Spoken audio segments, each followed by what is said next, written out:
За тэтгэвэр тэтгэмжийн энэ асуудлыг одоо ярьж байгаа дээр нь бол хэлэх юм бол зөндөө байна.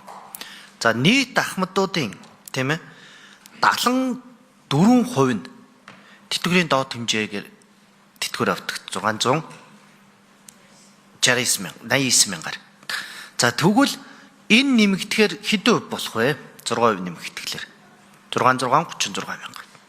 За тэтгэвэр ингэж байна. За тэгвэл өнөөдөр түрүүн мөнгөцөл дарганыг хальт ярьлаа.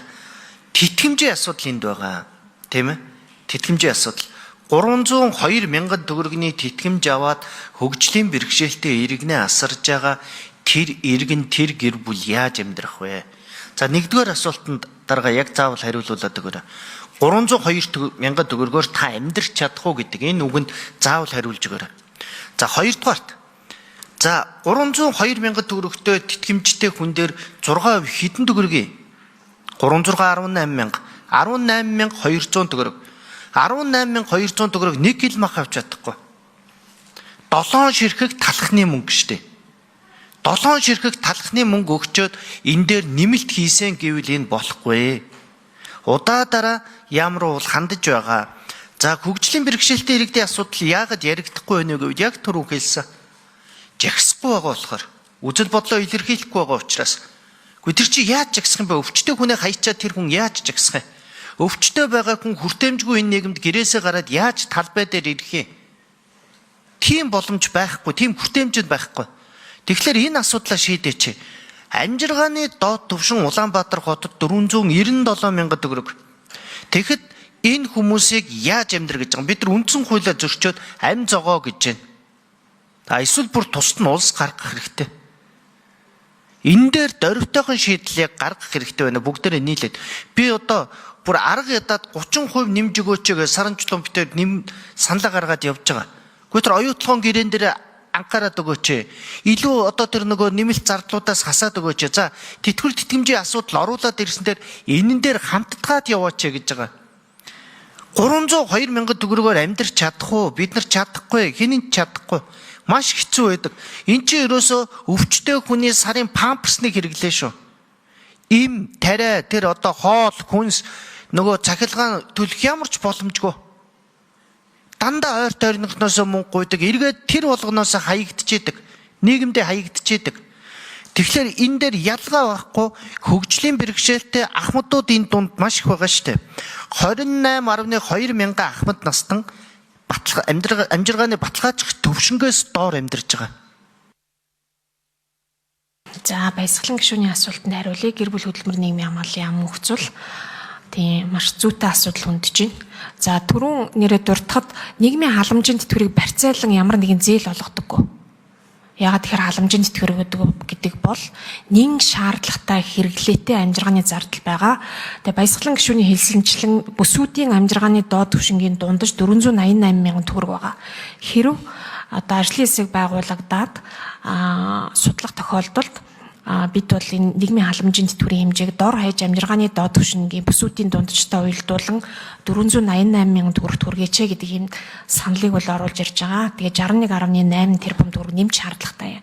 Нэгдүгээрт, хоёрдугаарт Монгол улсын нийгмийн халамжийн зардал 2.6 их найд боловч яг зорилтод бүлэгт энэ халамжийн зардлын 25% нь очдог.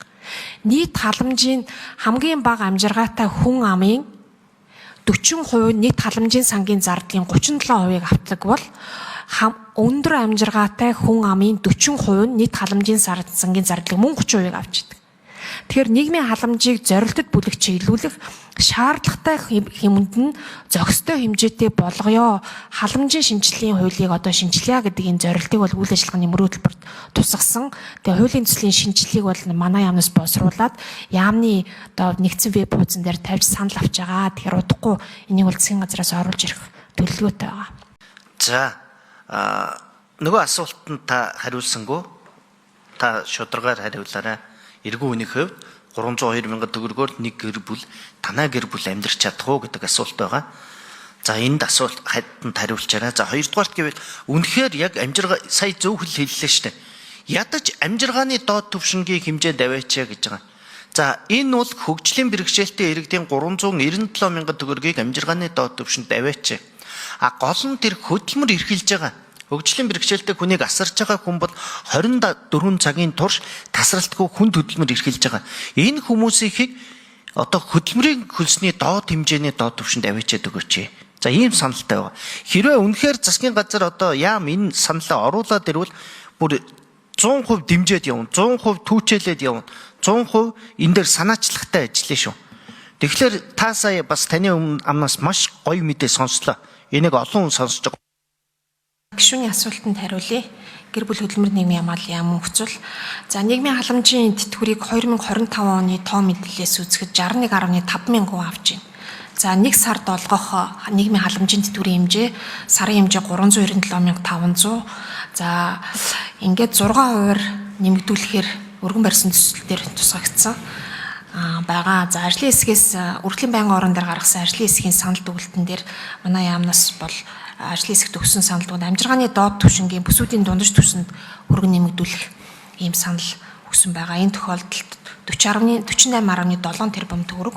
За байнгын асаргаа шаардлагатай хөгжлийн бэрхшээлтэй хүүхдийг амжиргааг дэмжих мөнгөн тэтгэмжгээд мөн сар бүр олгодог. Нийгмийн халамжийн тэтгэврийн хэмжээтэй тэнцүү 16.4 мянган одоо хүүхдүүд авч байна. За төсөл дээр 6% өргөн барихаар тусгагдсан. За 13.2 тэрбум төгрөгийг нэмээд өгчихвөл баясгалан гишүүний хэлж байгаа зүйл нь бас бодтой л доо.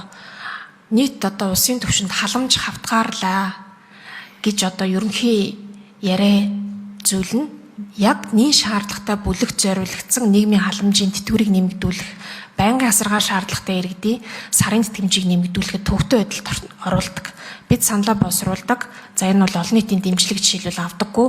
Тухайлбал төсвийн саналын хэлэлцүүлгээр хамгийн багасах ёстой зүйл маань нийгмийн халамж гэж олон нийтийн зүгээс дүгнэлт гарч ирсэн. За энэ ямар учиртай вэ гэхээр өнөөдөр хүүхдийн мөнгө 1.6 их 80 цалинтай ээж хөтөлбөрт бас ингээд нийтлэг мөнгөн тусламжууд болон гэр бүлийг дэмжих чиглэлийн мөнгөн тусламжууд халамжийн одоо мөнгөн тусламжууд нэг дор байгаа учраас энийгээ салгая гэдэг ийм зарчмын санал тавиад байгаа. За нөгөөтэйгүр нийгмийн халамж бас олон жижиг хэмжээтэйг хуваагдмал болгоод байгаа. Нийгмийн халамжийн тэтгэвэр 395 мянгаыг авна. Үүн дээр нэмээд байнгын асаргааны тэтгэмжээ. За мөн түнчлэн хөнгөлт тусламжийн хэмжээ авна. Төлөө нүүрсний мөнгө гэж одоо жилд нэг удаа 140 мянган төгрөг.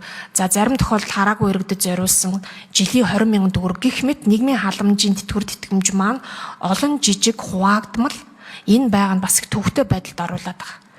Тэгэхээр эдгээрийг нэгтгэхэд халамжийн тэтгэвэр тэтгэмжийг оновчтой түвшинд тогтоож зохистой хэмжээгээр олгоё л гэж байгаа. Гэхдээ ажил хөдөлмөр эрхлэх боломжтой байгаад ажил хөдөлмөр эрхлээгүй хүмүүст бол амжиргааны түвшин ядуу бол олгоё.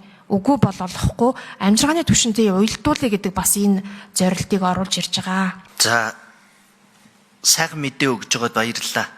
Тэгэхдээ түрүүчийн асуусан асуултанд ганцхан асуултанд хариулаад өгөөч. Та их хүн ялгаагүй.